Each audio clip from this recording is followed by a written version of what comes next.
right, guys, I hope you're able to hear me a little bit better. I'll work on that. I'm sorry about that. So your story today is called Ada Twist, Scientist. So this is about a girl, and her name is Ada Twist, and that rhymes with scientist. Twist and scientist have the same ending. So this is Ada Twist, Scientist. Ada Marie said not a word till the day she turned 3. She bounced in her crib and looked all around, observing the world but not making a sound.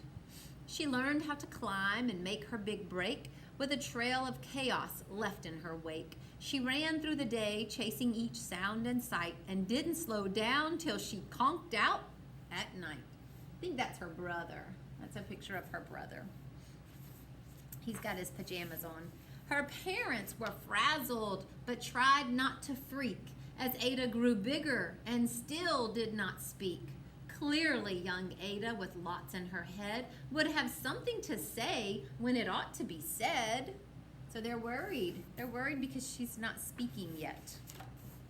That's just what happened when Ada turned 3. She tore through the house on a fact-finding spree and climbed up the clock just as high as she could, and her parents yelled, "Stop!" just as all good parents would. Ada's chin quivered, but she did not cry. She took a deep breath and simply asked, "Why?" It's because she could fall, right? She's way up high. Her brother's looking like, "Ooh, look at her. Look what she's doing." Why does it tick and why does it talk? Why don't we call it a granddaughter clock? Why are there pointy things stuck to a rose? Why are there hairs up inside your nose? She started with why and then what, how, and when. By bedtime, she came back to why once again. She drifted to sleep as her dazed parents smiled at the curious thoughts of their curious child who wanted to know what the world was about. They kissed her and whispered, "You'll figure it out." Her parents kept up with their high-flying kid, whose questions and chaos both grew as she did. So she asks a lot of questions, and they're just trying to answer them all. Even Miss Greer found her hands were quite full when young Ada's chaos wreaked havoc at school. But this much was clear about Miss Ada Twist. She had all the traits of a great scientist. She loves science.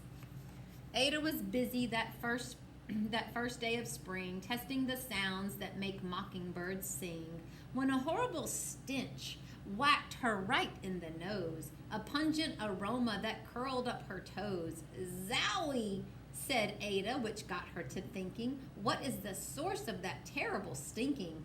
How does a nose know there's something to smell? And does it still stink if there's no nose to tell? She rattled off questions and tapped on her chin. She'd start at the start, where she ought to begin. A mystery, a riddle, a puzzle, a quest. This was the moment that Ada loved best. So this is where she's starting to be really curious and try to figure things out. She smells a stinky smell. Ada did research to learn all she could of smelling and smells, both the stinky and the good. One hypothesis Ada thought could be true. The terrible stink came from Dad's cabbage stew. She tested and tested, but soon Ada knew it was time to come up with hypothesis 2. So it's not the smell is not coming from her dad's cabbage stew. Then zowie, the stink struck again, just like that. Hypothesis 2, it must be caused by the cat. The cat couldn't make such a stink on its own. It needed perfume and some fancy cologne. So young Ada tested. The test was a flop. She started again, but her parents yelled, "Stop!" She's starting to wash the cat. Yikes, you should never do that to your cat. Ada Marie, to the thinking chair now. By the time we count 3. Enough, said her mother. That's it, said her dad. Her parents were frustrated, frazzled, and mad. Why? Ada questioned. Her mother said no. What? Ada queried. Her father said go. She's in big trouble. You've ruined our supper. You've made the cat stink. Enough with your questions. Now sit there and think. She looked at her parents and her heart turned to goo. Poor Ada Twist didn't know what to do. They're so angry with her. The poor cat is scared. And she's walking away. She has to go and sit for a minute and think. Oh, poor Ada. She sat all alone by herself in the hall, and Ada once more could say nothing at all. She's so cute sitting there in the chair. I'm sad she got in trouble. They told her to go sit and think. She likes to think, though. And so Ada sat and she sat and she sat and she thought about science and Stu and the cat and how her experiments made such a big mess. Does it have to be so? Is that part of success? Are messes a problem? And while she was thinking, what was the source of that terrible stinking?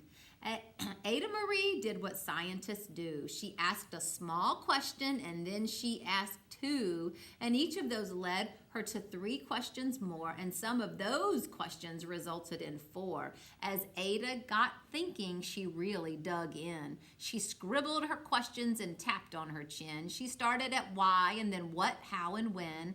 At the end of the hall, she reached why once again. Do you notice what she's writing on? She's writing on the wall, in the hall. That rhymes. On the wall, in the hall. Uh-oh. I hope she does not fall because she's standing in a chair. She's writing on the wall in the hall, and I hope she doesn't fall. All of those rhyme. Her mother may call. There's another one. Her father may call. Her parents calmed down. They came back to talk. They looked at the hallway and just had to gawk. They can't believe it. No patch of bare paint could be seen on the wall. The thinking chair now was the great thinking hall. Uh-oh. They watched their young daughter and sighed as they did. What would they do with this curious kid who wanted to know what the world was about? They smiled and whispered, "We'll figure it out." And that's what they did, because that's what you do when your kid has a passion and heart that is true. They remade their world. Now they're all in the act of helping young Ada sort fiction from fact. She asks lots of questions. How could she resist? It's all in the heart of a young scientist. That's just how she is. That's what she loves. And that is almost the end. And as for that smell, what can Ada Twist do but learn all she can with her friends in grade 2? Will they discover the stink that curls toes? Well, that is the question. And someday, who knows? So there she is, helping her friends learn about science. I wish we could do science in school, and we will again one day. I miss you, and I can't wait to see you again.